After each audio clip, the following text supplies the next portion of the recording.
우리들이 기도하는 시간 좀 가지려고 하는데 여러분들 마음 많이 아프죠? 이 세상이 너무 갈등이 많고 이 코로나라고 하는 상황이 우리로 하여금 모든 평화를 다 빼앗아 가버린 것 같아요. 그래서 오늘 우리는 말씀도 평화에 대한 말씀을 나누겠지만 오늘 시간 주님의 평화가 이 나라와 이 민족과 오늘 예배하는 우리들에게 함께하여 주옵소서.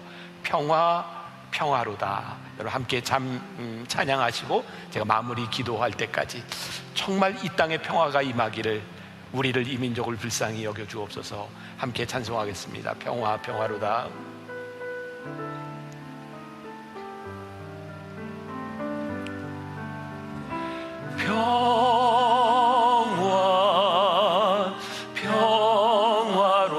평화로다. 하늘 위에서 내려오네. 그 사랑의 물결이 영원토록 내 영혼을 덮으소서. 평화로다.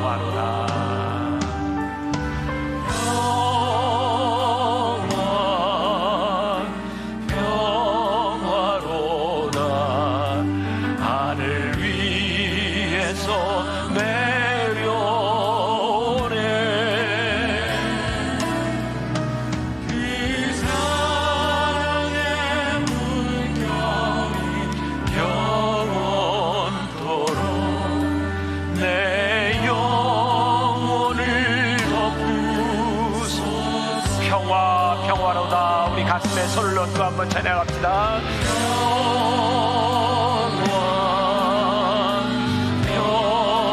평화로다. 하늘 위에서 내려오네.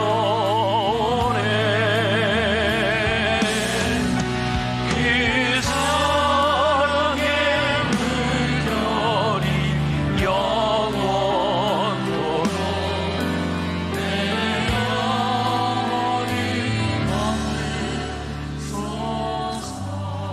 우리 그대로 두 손을 가슴에 대고 기도하겠습니다. 하나님, 우리가 평화를 잃어버리고 나니 마음이 많이 힘이 듭니다.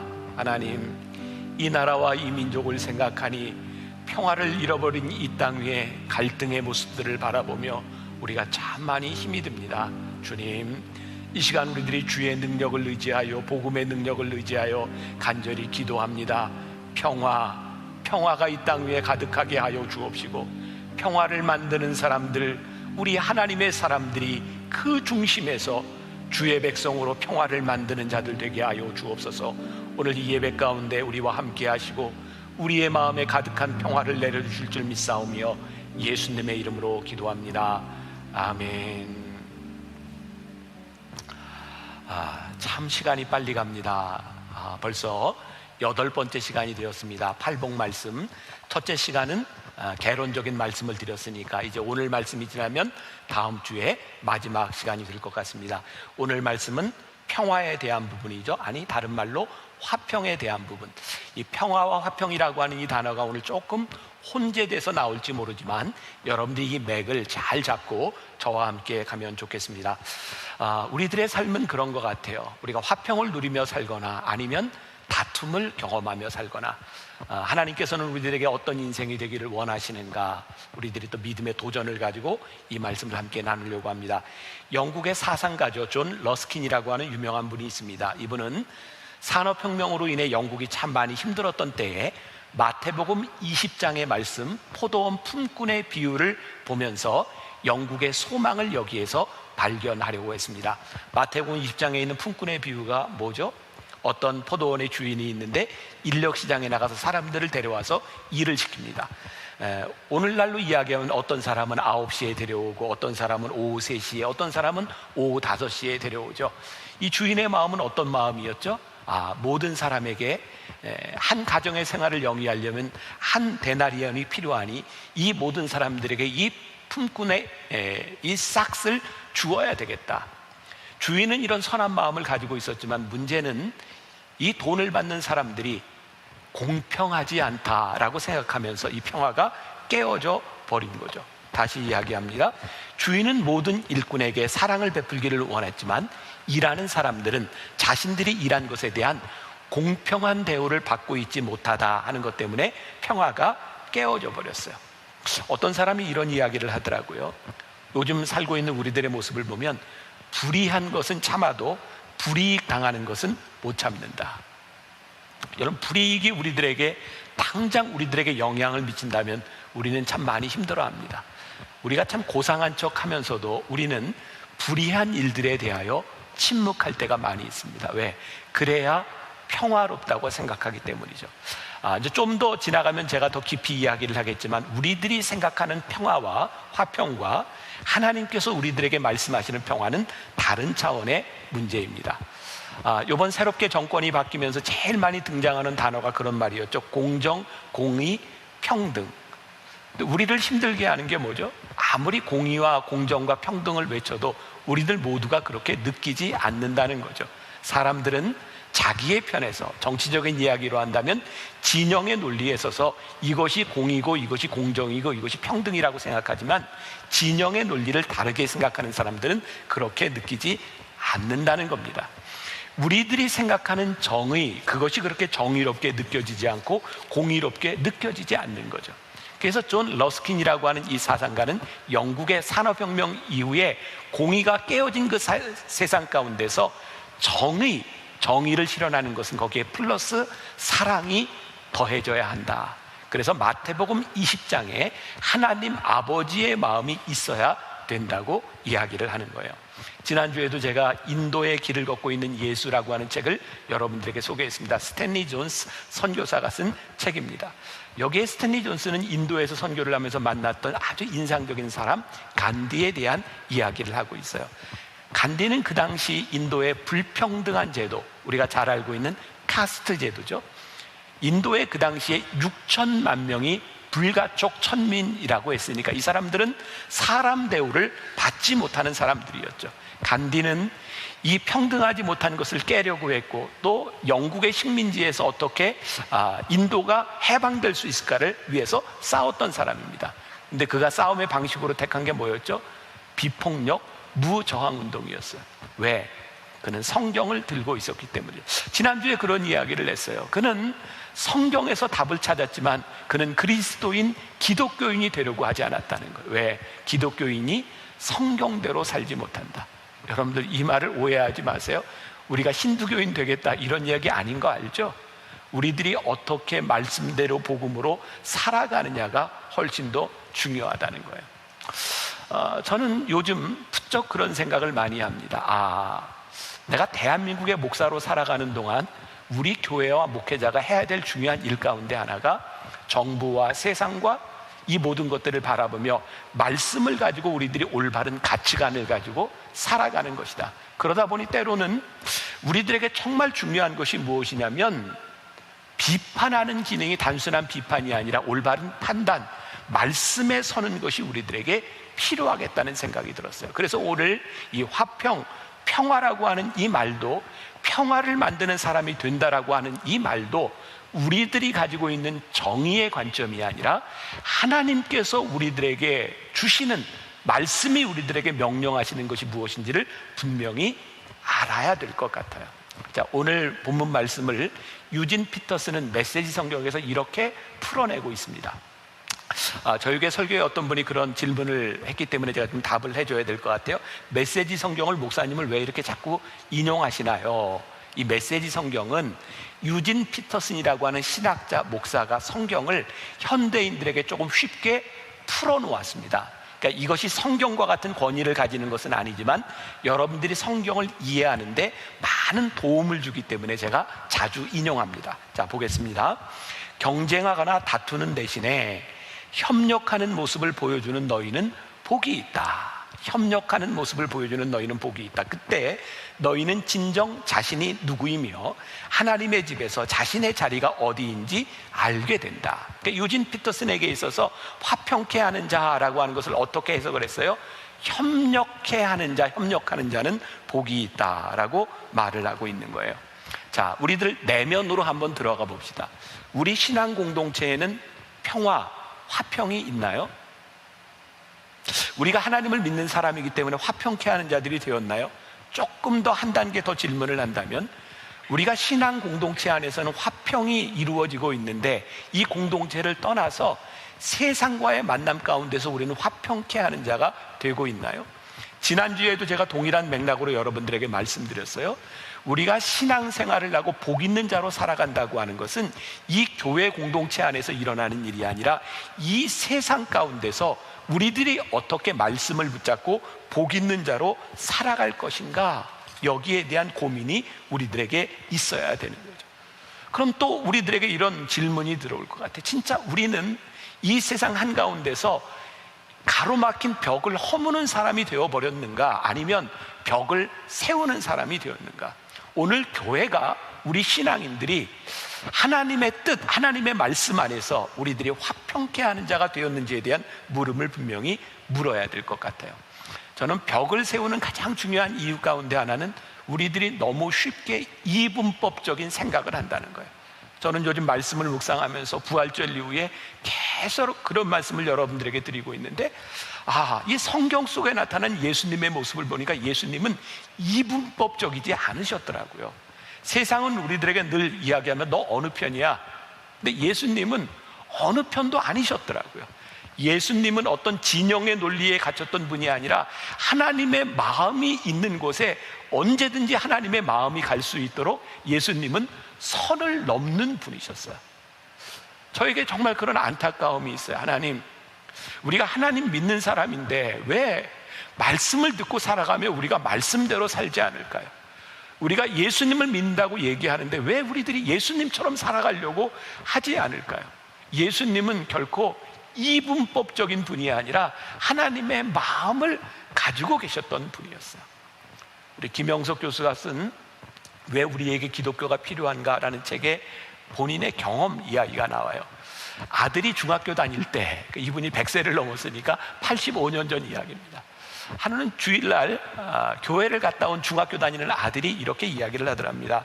아빠, 아버지, 주일날 공부하면 안 되는 거죠? 주일날 일하면 안 된다고 했으니까. 그때 이 김영석 교수가 이렇게 얘기를 합니다. 야, 내가 예배를 마치고 오다 보니 저기 감리교회 목사님, 그분이 감독님이었던 것 같아요. 그분도 밭에서 일을 하더라.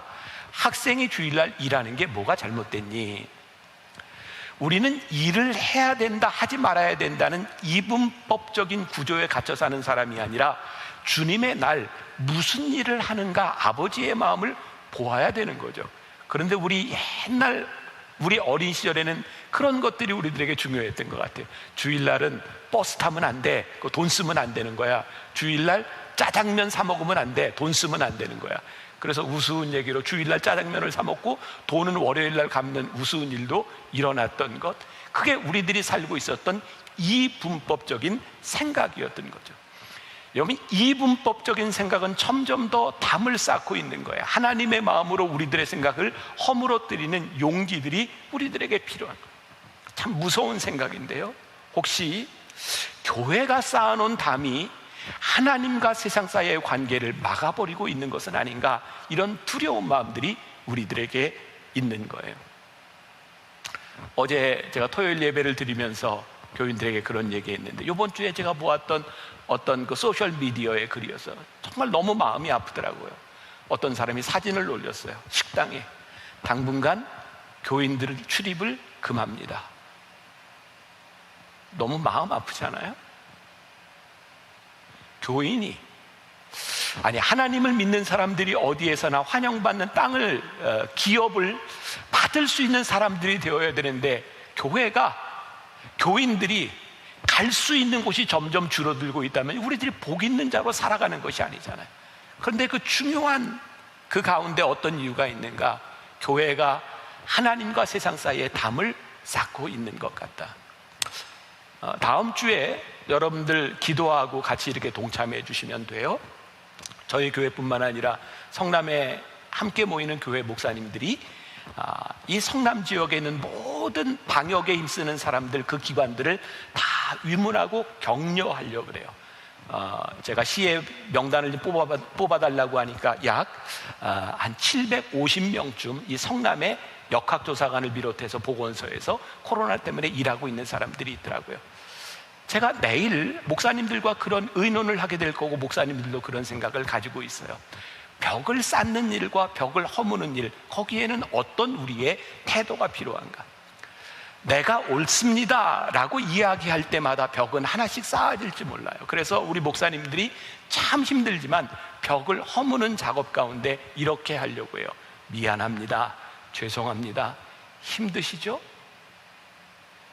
우리가 우리의 옳음을 주장하는 것보다 우리로 인하여 많이 힘들고, 또 어떻게든 교회 때문에 우리들이 이렇게 이야기할 수, 이거 정부의 프레임이고 우리가 프레임에 갇혔다, 어떤 걸로도 얘기할 수 있고 그것이 옳을지도 몰라요. 그러나 우리가 해야 되는 일은 담을 허무는 일이 무엇인지를 하나님 아버지의 모습 가운데서 우리들이 보아야 한다. 저에게는 요즘 그런 생각이 많이 드는 거예요. 하나님, 우리의 생각과 우리의 옳음을 꺾을 수 있는 것이 용기가 아니겠습니까? 그리고 하나님의 마음으로 이 세상을 향하여 우리들이 해야 될 일이 무엇인지를 우리들이 고민해야 되지 않겠습니까? 주는 평화 막힌 담을 모두 허셨네. 주는 평화, 우리의 평화, 주는 평화, 주는 평화, 막힌 담을 모두 허셨네. 주는 평화, 우리의 평화, 염려다 맡겨라, 염려다 맡기라. 주가 돌보시리. 주는 평화, 우리의 평화, 염려다 맡기라. 주가 돌보시니. 주는 평화, 우리의 평화. 오늘 말씀을 전하는 이 목사의 마음 가운데 그런 소원이 있어요. 하나님, 하나님의 마음으로 우리가 막힌 담을 허는 사람들이 되게 하여 주옵소서. 그것이 우리들에게 얼마나 큰 복인지를 고백하는 사람들이 되게 하여 주옵소서. 다시 한번 메시지 성경으로 이 부분을 봅니다. 경쟁하거나 다투는 대신에 협력하는 모습을 보여주는 너희는 복이 있다.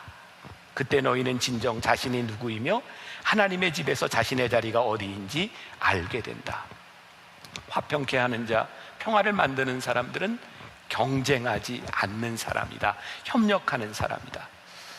경쟁하고자 하는 마음들은 왜 우리들에게 생길까요? 이기려고 하니까 그렇겠죠? 왜 우리들은 경쟁할까요? 저 사람보다 내가 더 잘 됐으면 좋겠다는 마음 때문이죠. 여러분, 이 세상을 살아가는 우리가 말씀대로 살아가는 게 얼마나 바보 같아요. 경쟁하려고 안 하고요, 저 사람이 나보다 더 잘 됐으면 좋겠고, 그런 마음으로 살아가는 진짜 경쟁력 없는 이 바보 같은 크리스찬들을 향해서 하나님이 뭐라고 말씀하세요? 너희에게 복이 있다. 여러분, 우리가 이 믿음이 없으면 어떻게 우리들이 말씀대로 복 있는 자로 살아갈 수 있겠어요? 제가 어제도 그런 이야기를 했는데 저희 부부에 대한 이야기를 좀 했어요. 제가 좀 위험한 발언이기도 합니다. 제 아내하고 저는 이제 32년 결혼 생활을 하면서 그렇게 많이 싸워보거나 큰 소리를 내거나 그렇게 살지 않았던 것 같아요. 언젠가도 제가 한번 그런 얘기했는데, 우리 부부는 싸울 때도 좀 품위 있게 싸우는 편입니다. 품위 있게 싸우는 건 여러분들이 상상하시면 됩니다.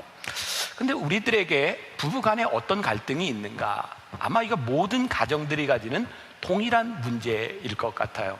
사람들은 늘 누군가를 이렇게 조종하고 통제하려는 마음이 있죠. 그거는 인간의 본성이라고 생각해요. 왜? 저 사람이 나처럼 내 말대로 움직여줬으면 좋겠다는 거죠. 저도 제 아내도 모든 사람들은 동일한 생각들을 가지고 있을 거예요. 이제 제 아내하고 저하고 둘이 사니까 제가 요즘은 아내를 좀 도우려고 하는 노력도 좀 하고 그래요. 설거지도 제가 좀 하려고 하고 뭐 좀 도우려고 하는데 제 의지를 꺾고는 일들 가운데 하나가 종종 그런 게 있었어요. 제가 이렇게 설거지를 하고 이러면 제 아내가 그렇게 하지 말고 이렇게 해. 처음에는 그냥 이렇게 들었는데 그런 얘기가 반복되면 하기가 싫어요. 그래서 제가 한번 이렇게 해서 왜 조금 그냥 놔두지 꼭 이렇게 자기가 원하는 대로 이렇게 하려고 나를 그렇게 만들려고 해? 감정이 좀 상했어요. 근데 가만히 생각해 보니까 저에 대한 반성이 있는 거예요. 나는 왜 아내가 나한테 이렇게 이야기를 할 때 이렇게 얘기하지 마라고 말을 할까요? 보니까 저도 아내가 나에게 좀 맞춰줘서 살았으면 좋겠다고 하는 동일한 마음을 가지고 있는 거예요. 예를 들어서 그런 거였죠. 제가 주차장에 이렇게 차를 대도 저는 갖다가 그냥 딱 대고 다시 나올 때 이렇게 백해서 나오면 좋겠다고 생각하는데 제 아내는 꼭 저에게 차를 대면 왜 그렇게 되냐고 후진해서 대래요. 나올 때 바로 가게. 그게 그거지. 처음에는 제가 이렇게 이야기를 하다 그래, 이런 것 하나 내가 아내에게 따라주지 못하고 내가 어떻게 목사라고 생각할 수 있을까? 그런 생각을 하니 우리 가정에 평화가 점점 찾아오는 거죠. 어제 설교를 마치고 나서 제 아내하고 또 약간의 평화가 깨어질 뻔했어요. 오늘 그래서 제가 좀 조정을 좀 해야 돼요. 뭐냐면 제가 이제 아들 결혼하고 며느리도 오고 우리 사위도 오고 우리 딸내미도 집에 오면 우리 집사람이 애들한테 뭘 잘 안 시켜요. 자꾸 그냥 있으라 그래요. 그래서 제가 어제 설교 가운데 그랬거든요. 애들이 조금 못마땅해도 그냥 좀 애들한테 하도록 맡겨주면 좋겠다 그랬더니 아내가 그거 가지고 발끈했어요. 내가 애들한테 하지 말라고 하는 것은 애들이 마음에 들기 때문이 아니라 애들이 힘들까 봐 내게 하는 건데 왜 자기가 이렇게 나를 나쁜 시어머니를 만드냐고. 그래서 제가 오늘 또 이렇게 회개하는 마음으로 여기 섰어요. 자, 여러분 뭘 느끼세요? 이게 우리들이 살아가는 삶의 모습인 거예요. 다 내 맘 같지 않으면 이해가 되지 아니하고 내 맘 같지 않으면 갈등이 일어나는 것이 우리들이 살아가는 모습이죠. 그러니 화평케 하는 자, 화평을 만드는 자가 된다고 하는 것이 얼마나 힘든 일이겠어요. 유진 피터스는 이 모습을 어떻게 이야기하고 있어요? 너희들이 협력하는 모습을 보여준다면 그것이 복이 있다. 그러니까 화평케 하는 것은 우리들에게 그냥 뚝 떨어지는 것이 아니라 하나님의 말씀이 우리 가운데 들어왔을 때 우리들이 어떻게 화평케 하는 자로 살아가야 되는 이유가 우리들에게 있느냐는 거죠. 자, 오늘 여기 이제 줌으로 예배드리는 분들 가운데 보니까 얼추 80대부터 10대 밑으로까지 여러 사람들이 있어요. 나이 드는 것이 여러분들에게 행복한가요? 저는 요즘 육체적으로는 나이가 든다고 하는 것이 우리들의 기능을 떨어뜨리는 일이지만 나이 드는 게 참 이런 행복이 있구나라는 것을 느끼거든요. 나이가 들면서 이해의 폭이 넓어지고 조금 더 제너러스해지는 것 같아요. 요즘은 제가 이제 후배 목회자들과 이야기를 하면 후배 목회자들이 저에게 그런 질문을 하죠. 제일 많이 받는 질문입니다. 목사님, 목회가 힘들어요. 뭐가 힘드냐면 제가 하고 싶은 일이 있고 제가 진짜 하나님의 일을 한다고 생각하는데 그것을 가로막는 교인들이 참 많은 것 같아요. 목사님은 그런 일들을 어떻게 해결했나요? 그러니까 그 젊은 목회자들의 마음 가운데는 제가 두 가지가 있는 것 같아요. 하나는 제가 그것을 잘 해결한 목사처럼 보이기도 하고 또 하나는 제가 만나교회 목회를 하면서 저는 별로 문제가 없이 목회를 한 사람처럼 보이기도 하는 것 같아요. 제가 다시 여러분들에게 말씀드립니다. 여기 설교하는 목사, 설교를 듣고 있는 여러분, 이 땅 위에 있는 모든 우리들은 동일한 메카니즘을 가지고 있어요. 갈등이죠. 왜? 다 나같지 않기 때문인 거예요. 저도 이렇게 좋은 만나기의 목회를 하면서 그런 갈등들이 저에게 있는 거예요. 왜? 교인들이 제 말을 잘 들었으면 좋겠어요. 장로님들이 다 제가 하자 그러면 무조건 그냥 목사님 옳습니다 이러면 좋겠어요. 그런가 하면 장로님들은, 교인들은 이런 생각을 하지 않을까요? 목사님이 내 마음에 들었으면 좋겠어. 장로님들이 생각할 때 목사님은 이런 사람이었으면 좋겠어. 가만히 생각해 보니 우리는 다 우리가 원하는 모습들을 가지고 있는 거예요. 오늘 화평케 하는 자는 어떤 사람? 저 사람과 내가 화평케 하기 위해 내가 어떻게 협력하고 내가 어떻게 함께 할 것인가? 언젠가 저에게 탁 와닿았던 말씀이 있죠. 부활하신 예수님께서 베드로에게 나타나셔서 내가 나를 사랑하느냐 말씀하시고 내 양을 먹이라, 내 양을 먹이라, 내 양을 먹이라 3번 말씀하셨을 때 그 양은 이스라엘에서 똑같은 양이 아니라 다른 양이에요. 이스라엘에는요, 양을 표현하는 많은 단어들이 있답니다. 어린 양, 나이 먹은 양, 젊은 양, 더러운 양, 깨끗한 양, 말 잘 듣는 양, 말 듣지 않는 양. 이 모든 것들이 하나님께서 나에게 맡겨주신 양이야. 여러분들이 살아가는 이 신앙의 공동체, 우리들이 살아가는 이 사회의 공동체, 모든 사람들이 하나님께서 우리들에게 주신 관계와 우리들에게 주신 선물이야 라고 생각할 때 화평케 하는 자가 된다고 하는 것은 우리들에게 굉장히 무겁게 들리는 명령이기도 해요. 자, 이 화평이라고 하는 것은 우리들이 생각하는 화평보다 우리 주님이 말씀하시는 화평, 평화는 조금 더 깊은 단계의 평화를 말씀하고 계세요. 여러분, 우리 세상 사람들이 보통 우리들이 보편적으로 생각하는 평화는 어떤 것일까요? 주님이 말씀하시는 어떤 것일까요? 제가 이것을 오늘 P1, P2라고 하는 개념으로 설명을 좀 해보려고 해요. 제가 오래전에 책을 읽어서 어떤 책인지 기억이 잘 나지 않아서 출처를 밝히지 못하는 게 죄송한데 그 책에서 그런 내용이 있었던 것 같아요. P1, 보통 사람들이 생각하는 평화는 어떤 평화냐면 문제가 없으면 된다는 거예요. 너와 내가 문제가 없으면 된다는 거예요. 신앙생활을 하면서도 우리들이 평화로 느끼는 걸, 화평으로 느끼는 게 뭐냐면 하나님과 우리들 사이에 문제가 없으면 되니까 하나님은 하나님의 일을 하시고요, 나는 내 일을 할 테니까 간섭하지 마세요. 아마 이 코로나가 우리들에게 너무나 적절한 예를 설명해 주고 있는 것 같아요. 여러분, 지금 다 미디어로 예배드리고 있잖아요. 벌써 몇 달째 사람들이 그런 얘기를 종종 하더라고요. 처음에는 예배를 못 드리고 언제 예배 같이 드려요 막 울고 이러더니 이제는 그런 걱정을 하는 거예요. 미디어가 좋아요. 이거 익숙해져서 큰일 났어요. 근데 뭐가 좋아요? 사람 만날 필요가 없는 거예요. 사람하고 부대낄 필요가 없는 거예요. 지금까지는 신앙생활을 하면서 교회에서 이거 봉사해라, 이거 배워라 이런 얘기했는데 이제 미디어로 예배를 드리니 일할 필요, 사역을 할 필요가 없는 거예요. 이제는 이전처럼 시간을 많이 낼 필요가 없는 거예요. 어떤 분은 그런 얘기 하더라고요. 이전에는 주일날 오려면 아침에 일어나서 예배를 마치고 집에 오는 그 시간까지 다 합치면 한 5시간쯤 걸렸대요. 화장하고 교회 오고 하는 시간. 근데 지금은 딱 앉아서 1시간만 예배를 드리면 되니까 요즘은 대여섯 교회 예배를 드린대요. 너무너무 좋대요. 이렇게 좋아지기 시작하면 제일 좋은 때가 언제냐면 죽었을 때가 제일 좋을 것 같아요.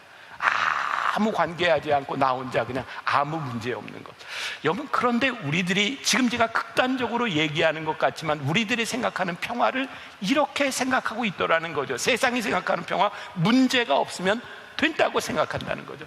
그런데 우리 주님은 우리들에게 말씀하시는 이 평화, P1의 평화가 아니라 P2의 평화는 하나님과 우리들 사이의 관계가 회복된 평화, 화평을 말씀하고 있는 거예요.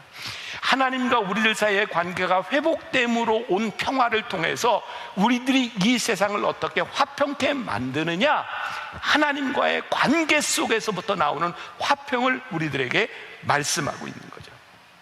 이런 예도 좋을 것 같아요. 여러분, 호수의 특징은 잔잔하다는 거죠. 바다와 강물은 흘러가지만 호수는 잔잔해요. 얼마나 평화롭습니까? 그런데 그 넓은 호수의 평화가 조그마한 돌 하나 툭 떨어뜨리면 평화가 깨어져 버려요.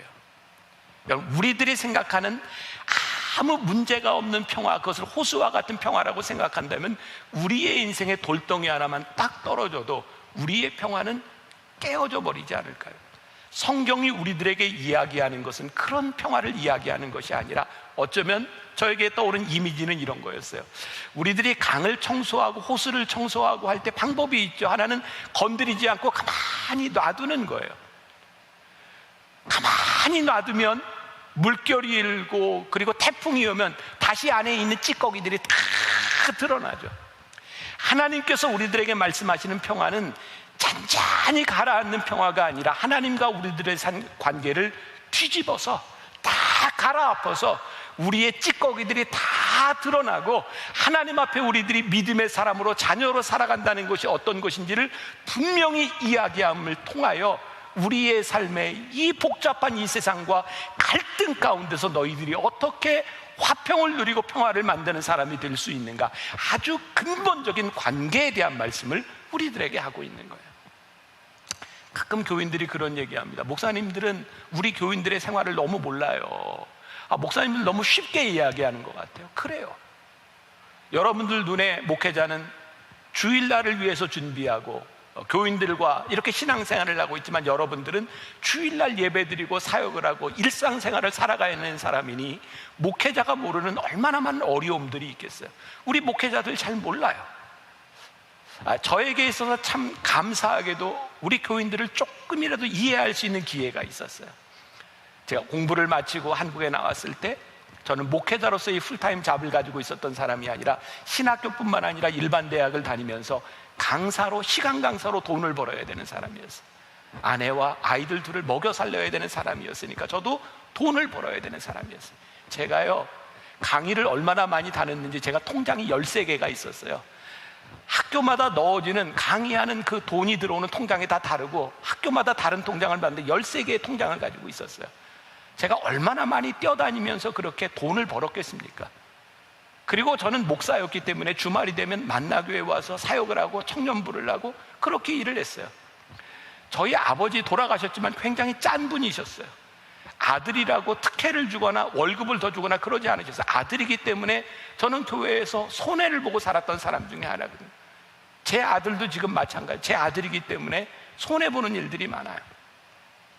그러니까 그 시간을 지나가면서 주일날 일을 해야 되는 그 시간들이 여러분들이 느끼는 것보다 훨씬 더 힘든 시간을 지났어요. 이렇게 제 인생을 바라보면서 제 인생에 가장 복됐던 때, 그렇게 힘들고 어렵게 사역을 하고 돈을 벌고 살았던 그 시간들이 내 인생에 너무나 복된 것이었던 것은, 내 삶에 하나님 때문에 내가 헌신하고 하나님 때문에 내 삶에 최선을 다하고, 그래요, 조금 지나치게 이야기한다면 하나님으로 인하여 내 삶에 목숨을 걸고 살아갔던 그 시간들이 저에게 얼마나 귀한지 몰라요. 우리들의 삶에 일어나는 이런 메커니즘에서 일어나는 것이 아니라 하나님과의 관계 속에서 나에게 주셨던 그 일들은 또 다른 평화였고, 그것은 또 다른 저의 사명이었고 제 삶을 붙들어주는 거였어요. 만일 여러분들이 지금 신앙생활을 하고 예배를 드리고 이 코로나가 지나가고 목사님이 또 우리들에게 뭘 요구해, 여러분들에게 일어나는 신앙의 행위들이 단순히 목사의 요구가 되어버리고, 여러분들이 교회에서 성도들 간에 하는 일들이 단순히 교회 생활이 되어버린다면, 우리들은 하나님과의 관계에 있어서 우리는 평화롭지도 못할 것이고, 그리고 우리는 누군가의 평화를 만들어내는 사람이 되지도 못할 거예요. 자, 오늘 말씀 가운데 굉장히 중요한 말씀입니다. 이제 결론으로 가겠죠? 화평케 하는 자는 복이 있나니 이가 어떤 축복을 받아요? 하나님의 아들이라 일컬음을 받을 것이다. 오늘 새벽에 제가 또다시 이 말씀을 묵상하면서 저에게 이 말씀이 이런 말씀이구나 깨달아진 게 있어요. 화평케 하는 자는 복이 있나니 그가 하나님의 아들이라 일컬음을 받을 것이고, 하나님의 아들이라 일컬음을 받는 자가 화평케 하는 자가 되는 이 계속되는 관계가 끊어지지 않는 것이 복이구나. 여러분들 잘 기억하세요. 우리가 화평케 하면 하나님의 자녀가 되는데요, 하나님의 자녀가 되는 자가 화평케 만들어요. 그리고 그 화평케 만든 자가 또 하나님의 자녀가 돼요. 이 화평이라고 하는 것은 우리가 평생을 살아가는 동안 우리가 하나님의 자녀인 것을 증명하는 놀라운 일인 것이죠. 화평케 하는 자가 축복이고, 복으로 받는 주의 자녀가 되는 것이 축복이고, 이것이 우리들의 삶에서 계속되는 거예요. 우리가 화평케 하는 자가 될 수 있는 이유가 뭔가요? 우리의 능력이 아니잖아요. 하나님께서 우리를 먼저 사랑하심으로 우리들에게 관계를 만들어 주셨어요. 하나님과의 관계가 새로 된 사람들이 이 세상에서 벽을 허무는 화평케 하는 자들이 돼요. 제 친구 중에 결혼을 할 때 참 고민했던 친구가 있어서, 저는 25세 결혼을 했는데 제 친구가 23살에 결혼을 했어요. 그때 와이프가 36살이었어요. 아내가 13살이 많아요. 안 놀라시네? 줌 안 놀라요? 네. 제가 미국에서 공부할 때 깜짝 놀랐던 것 중에 하나가요, 학교에 갔는데 제 어드바이저, 제 지도 교수가 부인이 한국 사람인데 30살이 어려요. 우리들의 상식으로 보면 야, 저 어떻게 결혼했지라고 생각하는데 그 사람들은요, 모든 사람들이 힘들 거라고 하는 벽을 다 허물었죠. 가능해. 왜? 사랑하니까. 근데 두 사람이 지금 다 이혼했어요. 사랑으로 벽을 다 허물었다고 생각했는데 그 사랑의 관계가 깨어지니 모든 관계가 깨어지는 거죠. 여러분, 사랑은요, 굉장히 어려운 인간의 메커니즘, 우리들의 갈등들을 뛰어넘고 벽을 허물게 만들어주지만 이 사랑의 관계가 깨어지면 벽을 허물 수 없는 거예요. 또 다른 벽이 쌓이는 거예요. 우리가 하나님의 자녀가 되는 이 확신이 우리들에게 벽을 허물 수 있는 능력을 주는데, 우리가 하나님의 자녀라고 하는 믿음과 확신과 신뢰가 깨어지면, 하나님과의 관계가 깨어지면 이 세상에서 우리는 또 담을 쌓는 자들이 되고 화평케 하는 능력을 상실하는 자들이 되는 거예요. 아, 이게 이런 말씀이구나. 화평케 하는 자는 복이 있고 그가 하나님의 아들이라 불리움을 받을 것이고, 그게 왜 축복이냐면 하나님의 자녀라 불리움을 받는 자가 또 벽을 허물 수 있고 화평케 하는 자가 되니 세상이 우리를 바라보면 네가 하나님의 자녀구나 라고 말할 수 있는 이 서큘레이션, 이것이 우리들에게 축복이구나. 하나님의 사랑은 우리를 먼저 사랑하시는 이 새로운 관계는 벽을 넘는 놀라운 일들을 가지고 있는데요, 베드로전서 4장 8절에 보니까 무엇보다도 뜨겁게 서로 사랑할지니 사랑은 허다한 죄를 덮느니라. 여러분, 참 신기하죠? 사랑이 죄를 덮으면 벽이 허물어져요. 사랑이 없어서 죄를 덮지 못하면 벽이 쌓아져요. 우리가 하나님의 사람들이잖아요. 하나님의 자녀들이잖아요. 우리들이 허물 수 있는 벽, 하나님께서 우리를 먼저 사랑하셨으므로 우리들이 허물 수 있는 벽. 여러분, 우리가 하나님의 자녀라고 하는 이 믿음과 확신이 없으면 우리들의 삶이 늘 불안해요. 하나님과의 신뢰가 깨어지면 불안해요. 그래서 화평이 깨어지는 거예요. 여러분, 신뢰가 깨어지면 우리는 관계로서 살아가는 것이 아니라 보상받으려고 해요. 저 사람이 나를 진짜 사랑해? 저 사람이 진짜 내 아버지야? 금전적인 보상, 경제적인 보상을 통해서 사랑을 확인받기를 원하죠. 사랑은 진짜 그런 것이 아니라, 확인받으려고 하는 것이 아니라 느껴지고 고백되는 것이죠. 요즘 부모들은 어떤지 모르겠어요. 저 어렸을 때 그런 얘기 참 많이 들었어요. 말 안 듣고 그러면 너 이놈 주워왔다 이놈. 부모님들 그런 얘기 하지 않았나요? 그러면 어린 시절에 그게 불안한 거예요. 나 주워왔나 봐. 엄마 아버지가 나를 혼내면 진짜 엄마가 아닌가 봐. 그리고 왜 또 그런 얘기를 했는지 몰라요. 그래, 너 다리 밑에서 주워왔다 이놈아. 저는 전라도 논산, 우리 그 할아버지 할머니 거기 사셨으니까 늘 이런 표현을 써요. 그래, 너 강경 미나다리에서 주워왔다 이놈아. 그 말을 들으면 불안한 거, 진짜 우리 엄마 아버지가 아닌가? 신뢰가 없으면 관계가 깨어지고 화평이 깨어지는 거죠. 그래서 그것을 확인받으려고 자꾸 물질적인 보상들, 또 다른 보상들을 요구하는 거죠. 관계가 깨어지는 거예요. 우리가 잘 아는 책이 있죠. 삶을 변화시키는 101가지 이야기에 나오는 아주 감동적인 글이에요. 이게 미국적인 상황이죠. 어느 날 어떤 아내가 저녁 준비를 하고 있는데 조그만 애가 부엌에 와서 엄마에게 자기가 쓴 글을 이렇게 내밉니다. 엄마가 그 글을 보니 이런 거였어요. 잔디를 깎은 값, 이거 미국적인 상황이라고 말해서 $5, 지난주에 내 방 청소한 값 $1, 가게에 엄마 심부름 다녀온 값 50센트. 애가 막 한 일들을 이렇게 나열한 거예요. 그리고 엄마에게 주고 흐뭇하게 기다린 거죠. 왜? 내가 이렇게 착한 일을 했으니 내가 엄마에게 보상을 받으리라. 그리고 그 보상을 받으면 엄마가 나를 사랑한다고 느끼는 거죠. 그때 엄마가 아이에게 종이에다가 이렇게 적습니다. 너를 내 뱃속에 10달 동안 데리고 다닌 값 무료. 내가 아플 때 밤을 새워가며 간호하고 널 위해 기도한 값 무료. 너 때문에 지금까지 여러 해 동안 힘들어하고 눈물 흘린 값 전부 무료. 이 모든 것 말고도 너에 대한 내 사랑은 무료. 너 때문에 불안으로 지난 수많은 밤들과 너에 대해 끝없이 염려했던 시간들도 모두 무료. 이 모든 것이 다 무료. 아이가 그것을 보고 눈물을 뚝뚝 흘리며 엄마에게 이렇게, 엄마 사랑해요. 그리고 아이는 자기가 받으려고 했던 돈 액수 밑에 이렇게 씁니다. 전부 다 지불 되었어. 엄마의 사랑을 깨닫고 나니 이 아이에게 찾아오는 평화죠. 내가 엄마에게서 금전적인 보상을 받지 못해도 엄마가 나를 사랑해.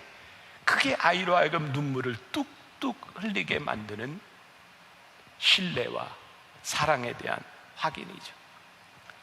우리를 제일 힘들게 하는 게 뭐예요? 버림받은 것 같은 느낌이에요. 이스라엘 백성들이 하나님께 범죄해서 고난을 당하고 포로로 끌려가고 아수르와 바벨론의 공격을 받을 때 그들이 얼마나 힘들었는지 하나님께서 이사야를 통해서 이스라엘 백성에게 주셨던 메시지가 뭔지 아세요? 내가 너희를 지명하여 불렀어. 너희들이 물 가운데로 불 가운데로 지날지라도 너희들이 해를 받지 않을 거야. 너희들이 내 자식이야. 여인이 어찌 그 젖 먹는 자식을 잊을 수 있겠어. 그런데 나는 너희를 잊지 않을 거야. 내가 너희의 이름을 내 손바닥에 새겼어. 하나님께서 이스라엘 백성에게 불안에 떨고 있는 그들에게 말씀하셨던 가장 큰 확신이 뭐였냐면 너희가 내 자식이라는 거였어요. 사랑하는 여러분, 화평케 하는 자는 복이 있나니 그가 하나님의 아들이라 불리움을 받을 것이며, 여러분, 하나님의 아들이라 불리움을 받는 자들이 믿음과 신뢰와 평안 가운데서 또 다른 평화를 만들어가는 사람, 그 평화를 만들어가는 사람을 바라보면 네가 하나님의 자식이구나. 그 자식이 또 평화를 만들어가는 사람, 하나님과의 회복된 관계 속에서 우리들이 누리는 축복이 여기에 있는 거예요. 화평케 하는 자는 복이 있나니 저희가 하나님의 아들이라 일컬음을 받을 것이며, 우리 그리스도인들이, 하나님의 사람들이, 오늘 예배하는 우리들 모두가 이 평화를 누리며 이 복을 누릴 수 있기를 주님의 이름으로 간절히 축원합니다. 오늘 이 시간에는 우리 목사님들이 여러분들과 함께 찬양을 나누며 평화를 함께 노래하고 하나님께 기도하는 시간을 가지려고 합니다. 평안을 너에게 주노라. 우리 목사님들의 찬양 함께 따라하면서 기도하면 좋을 것 같습니다.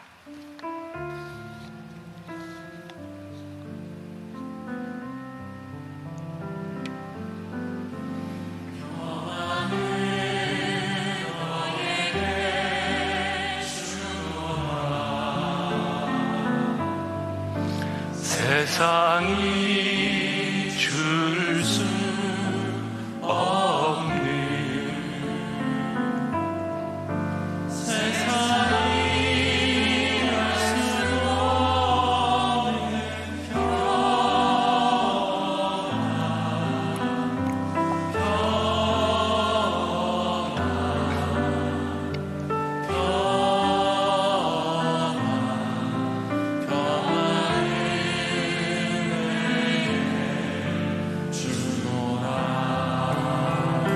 사랑을 너에게 주노라. 사랑을 너에게 주노라. 우리 옆에 있는 사람들, 가족들에게 한번 사랑을 주세요. 평안을 주세요.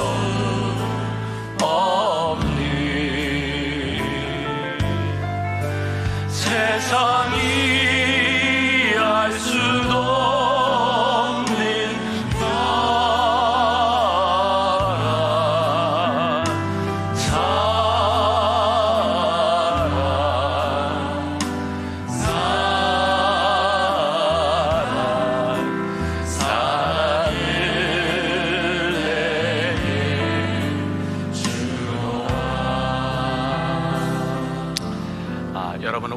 예배는 제가 축도로 마무리하지 않고요, 우리 목사님들과 함께 이 세상에 근심된 일이 많고 참 평안을 몰랐구나 이렇게 찬송하면서 여러분들이 알아서 나가세요. 기도할 분들도 기도하고 계속 찬양 부르고 같이 기도할 테니까 여러분들, 주님 우리들에게 이 힘든 시간 가운데 우리들에게 평화를 허락하여 주옵소서. 우리가 주의 자녀, 그 믿음의 확신 가운데 살기를 원합니다. 찬양하고 기도하며 여러분들이 일상으로 돌아가세요. 저는 여러분들을 위해서 기도하겠습니다. 이 세상에 근심된 일이 많고,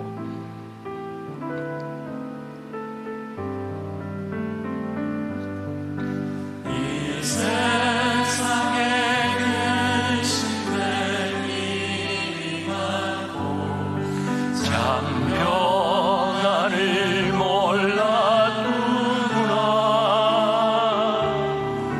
내 주 예수 날 오라.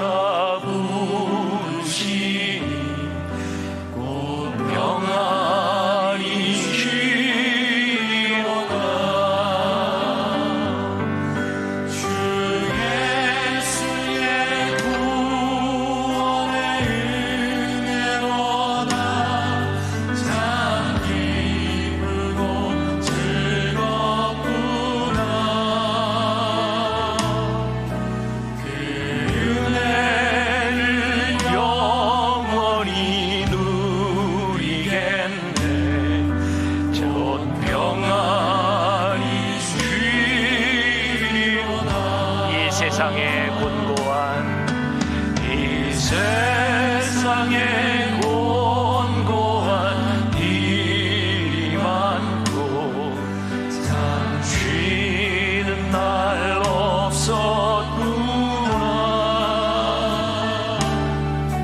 내 주 예수 날 사랑하시오니 곧 평안히 쉬리로다. 주 예수의 구원에